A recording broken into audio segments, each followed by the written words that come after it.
বৃষ্টি বৃষ্টি বৃষ্টি তুমি কোন অপরূপ সৃষ্টি, এত মিষ্টি মিষ্টি মিষ্টি আমার হারিয়ে গেছে দৃষ্টি। যাই তো আজকে আমি যে রান্নাটি নিয়ে এসেছি সেটা হচ্ছে সয়াবিন আলুর তরকারি, পুরোপুরি ভেজিটেবল প্রসেসে। তো কী করে বানাবো সেটা দেখে নেওয়া যাক। প্রথমে 150 গ্রাম সয়াবিনকে আমি ভালো করে জলে দিয়ে ফুটিয়ে নেব।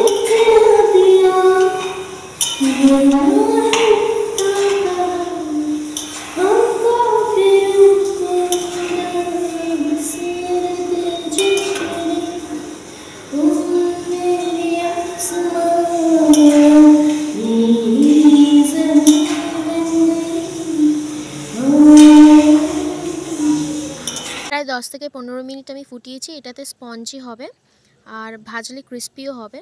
তো এটাকে করে তারপর ভালো করে জল দিয়ে ধুয়ে নিয়েছিলাম। এরপরে নুন হলুদ মাখিয়ে আমি ওই 5 মিনিট মতো রেখে দিয়েছিলাম, না রাখলেও হয়।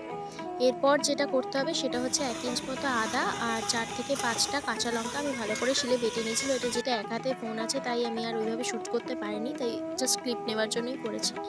এই হচ্ছে আমার আদা আর কাঁচা লঙ্কা বাটা।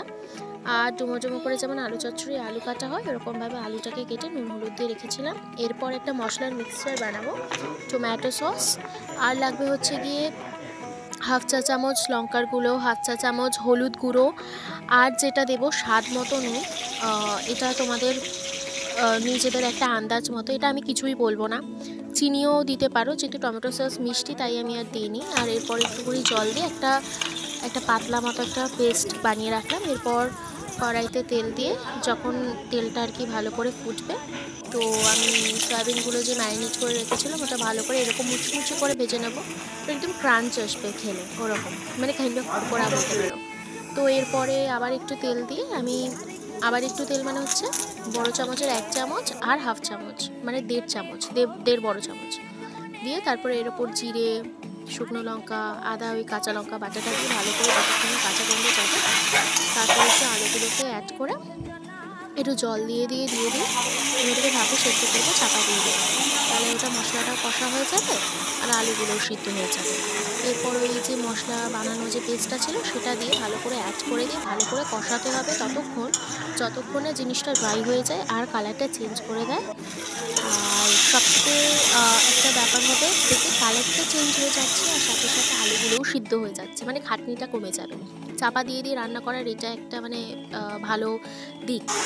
তো অবশ্যই গ্যাসের ফ্লেম আমি একদম লো রেখেছিলাম। তো এরপরে সয়াবিনগুলোকে অ্যাড করে এইটার মধ্যে আরও কিছুক্ষণ একটুকুনি জল অ্যাড করতে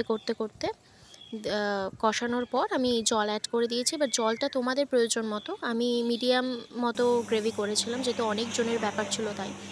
তো টকবক করে ফুটতে ফুটতে আমাদের সয়াবিন রেডি হয়ে গেছে। এই হচ্ছে আমার ভেজ সয়াবিন। তো কেমন লাগলো যদি বানিয়ে থাকো প্লিজ কমেন্টে জানিও, আর একবার ট্রাই করো, খুব দারুণ খেতে হয়েছিল। Like comment share and subscribe.